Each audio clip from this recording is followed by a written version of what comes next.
Yeah, this is Garby Allen, and you're watching AEW Insider. What's up, peeps? We're back. As always, I'm your host, Lee Benson. Thank you so much for joining us for our YouTube edition of the AEW Insider. Remember to stick around to the end of the show so you can hear how you can win a Series 1 AEW action figure. Let's get to the show. AEW.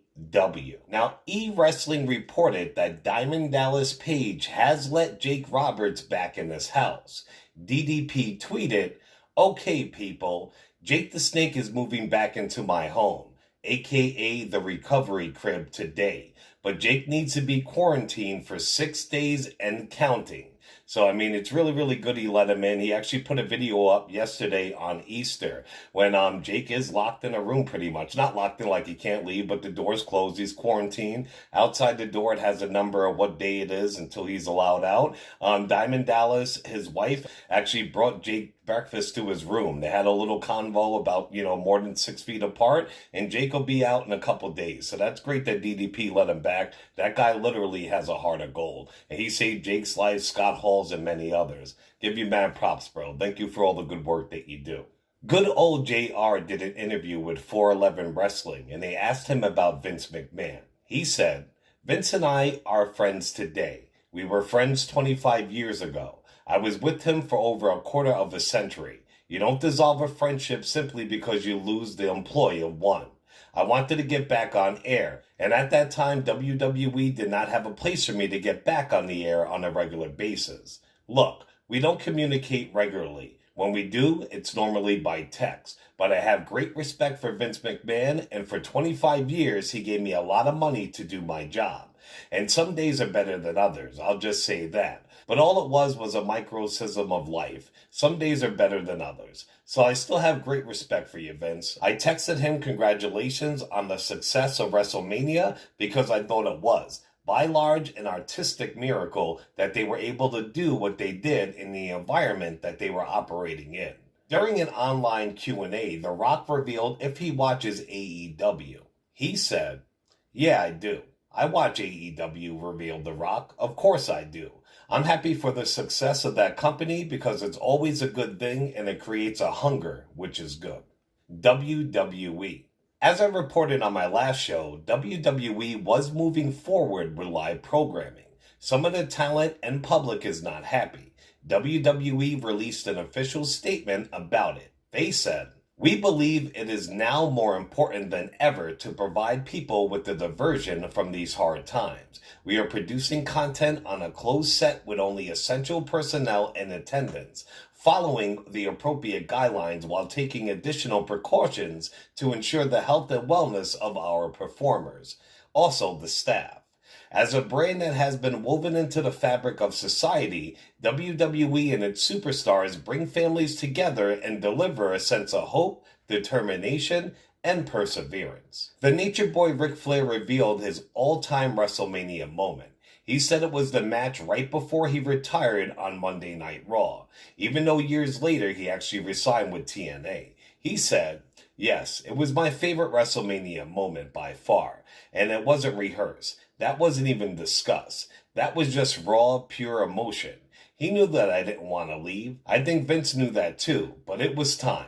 I wish that I had never wrestled again and that was my last match because I think I've outlived that work. Thanks to things I did after that, and hopefully it will be remembered as the last thing I did in wrestling, besides working with my daughter, which has been a tremendous feat for me." Flair also revealed that The Undertaker and Bret Hart absolutely hated taking his knife-edge chops. Seth Rollins and Becky Lynch actually pushed back their wedding due to the coronavirus. There were also rumors that Carmella had the corona because she had not been seen on WWE TV since before WrestleMania. She said, "I appreciate your concern, but don't believe everything you read on the internet. Fortunately, I've been healthy through all of this."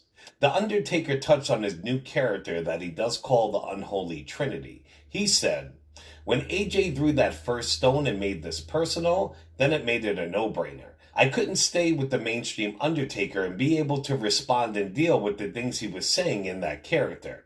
A lot of people were curious, what is the Unholy Trinity? Well, the unholy trinity that I referred to was the dead man, the badass, and the man himself, Mark Calloway. I put them all together. My brain was working that way, and it was a unification of all these three entities in one person. And like they said, man, these guys are actors and storytellers. He definitely told that story during the match. Well, WWE released their bracket for the upcoming Cruiserweight tournament. Group A consists of Kushida, Drake Maverick, Tony Nese, and Jake Atlas. Group B is Isaiah Swerve Scott, El Hijo del Fantasma, Akira Tozawa, and Gentleman Jack Gallagher. Leo Rush is not happy that he was not included in the tournament for the Cruiserweight title. He tweeted, "No game, no toy, no Cruiserweight Championship tournament.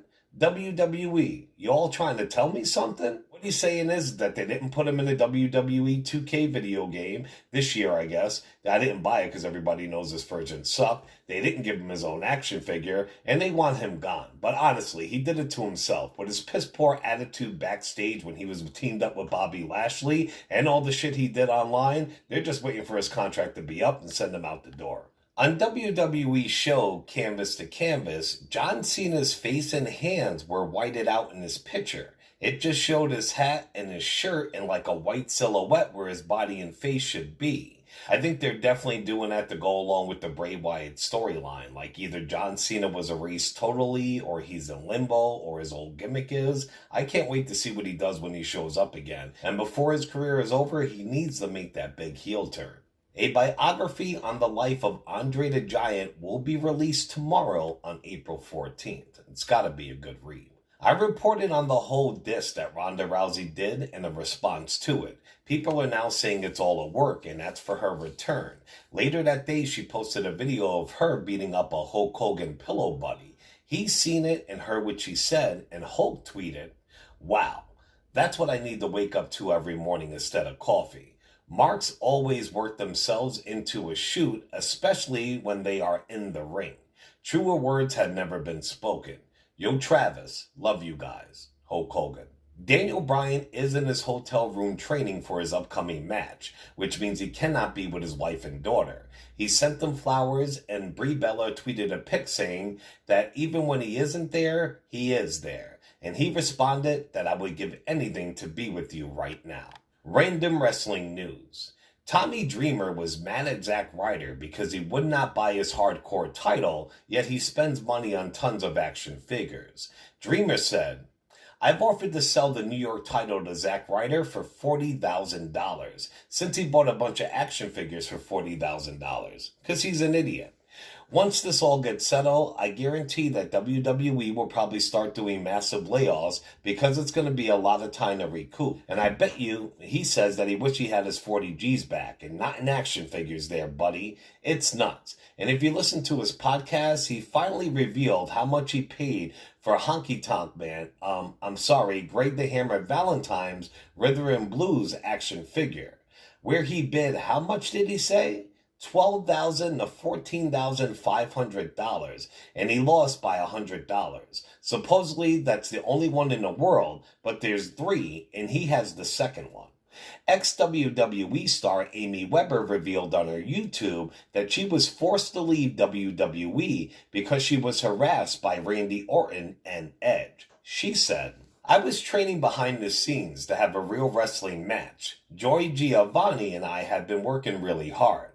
Every time we got to a new city, I would rehearse and practice. We had like a 7-city tour in 10 days. While we were in Japan, I was practicing.